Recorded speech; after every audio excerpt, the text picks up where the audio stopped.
Now I've got to be quick today. I've had a telephone call from my dear friend Molly, who lives in Sturry. Bless her, she was in such a state, very garbled conversation, something about parachute mines being dropped last night. So I'm going to dash off to give her a bit of help. She's fine, but the house isn't. Now, I've also got my daughter turning up on leave this evening, and of course I was going to spend all day cooking. I'm never going to have time for that if I'm going over to Sturry. But luckily we slaughtered our pig club pigs yesterday, and Alf, who lives in the cottage at the bottom of our garden, he's the gameskeeper of the farm. Although we contribute to the keeping of the pigs, Alf is the one who looks after the husbandry of our pigs, and if we give him a little bit more of our pig club meat, he actually butchers the pigs for us as well, so that it's easy for me in the kitchen to cook with. So I've got two good sized pig's cheeks that I was going to pickle for use next year, but I'm going to use them today instead in a stew. So they're my pig's cheeks. I've got together some root vegetables from the garden. I've got swede, turnip, parsnip and carrot. It's so nice to be able to cut these vegetables all chunky and big. I do like chunky vegetables in my stews, but of course so often we're having to cut our vegetables so small to save fuel, because they take a lot less time to cook if we do it that way. But seeing as I'm cooking in the Haybox today and saving fuel, as well as being able to leave this dinner cooking without me being there, we're going to have lovely chunky vegetables with it.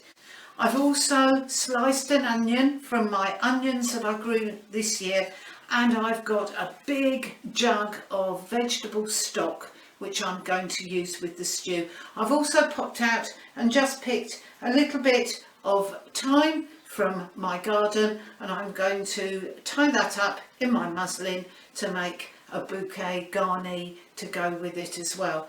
I've also, of course, kept my peelings so that I can use that for my poultry later. Now I really must get on frying these off, putting the stock in, getting it on the range before it goes in the Haybox. Pop a little fat to melt in your pan and then fry off to brown. When browned, remove from the pan and pop them on a plate, and then add your onions, cooking for a few minutes to soften. After a few minutes, pop in your vegetables and give them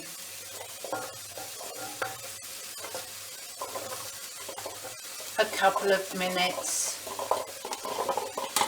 with the onions too.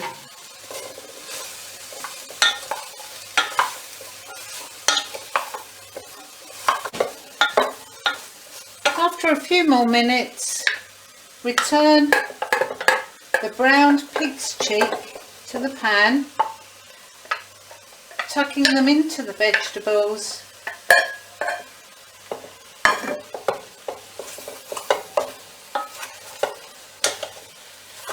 and then pour vegetable stock in to cover.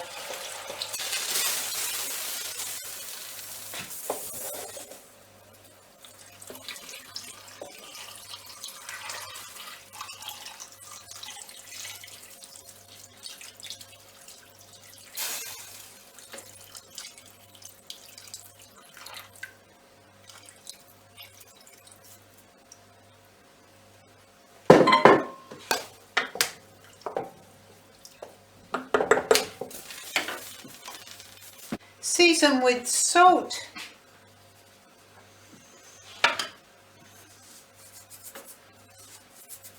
and pepper,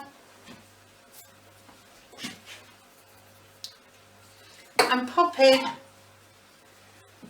your thyme in the muslin, push it well in and bring all of this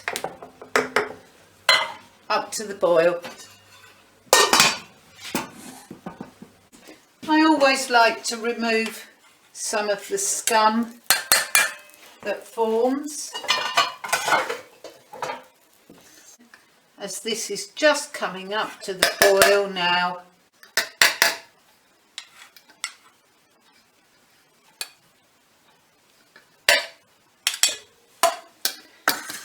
And now I'm going to pop the lid back on, move it over to the simmer plate, and I'm going to leave that to gently simmer for about 45 minutes. Meanwhile, I'm off to ask my husband for a pair of overalls. I don't think frocks and frills are going to be the order of today, and I'm going to get changed while this is simmering. Well, I'm ready. The food's got up to a fast rolling boil now after the 45 minutes. I've also got a pan of potatoes to serve with the stew that I've just popped into a pan, brought the water up to the boil. They're both ready to go straight in the Haybox.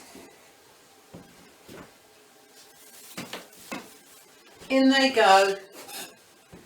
Oh, and then the mattress on top. You put my range down and the lid, a close fitting lid. And now I'm off to see dear Molly.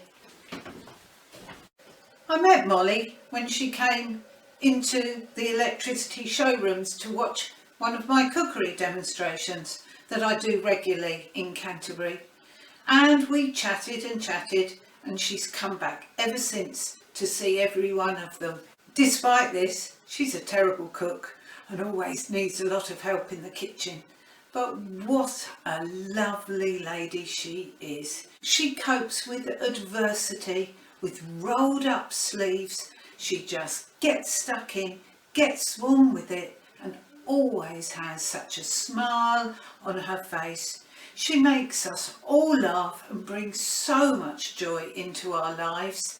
But even Molly was not the Molly I knew today. When I got to her house, I understood why. What a night they'd had. 2 parachute mines, the first at 7 o'clock, fell directly on the high street. Another one fell on the allotments later on that evening. Well, 12 houses were totally demolished. 20 were made uninhabitable, and 80, like Molly's, was damaged. But the real tragedy was the loss of life. 15 people in that village were killed last night, and I'm very sad to say that 7 of them were children.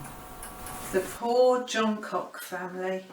Whilst the older brother is serving with the RAF, his whole family were killed last night. His mother, his father, his brother and his little sister.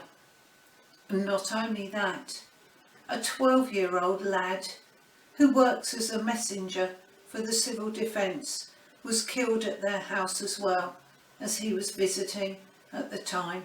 We tried to clear up that plaster dust and broken glass with a smile, but we couldn't. Not today. I can brush the plaster dust off me now, but I can't brush off the sadness of the village of Sturry that I felt today. Well, I do feel a bit cleaner now, and I'm now ready to take out my pig's cheek stew for supper this evening. Now this pig cheek stew has been in the Haybox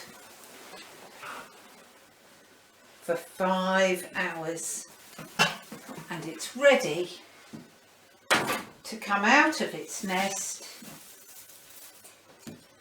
with the potatoes too.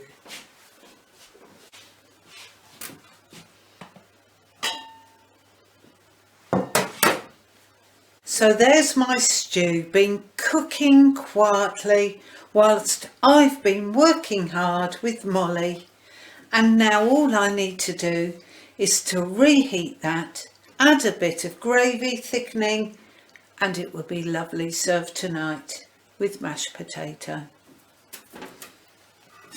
Well, it's so lovely to have your loved ones home, and here's a delicious pig cheek stew for my daughter Annie.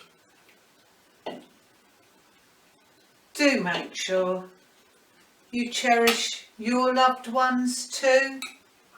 Annie!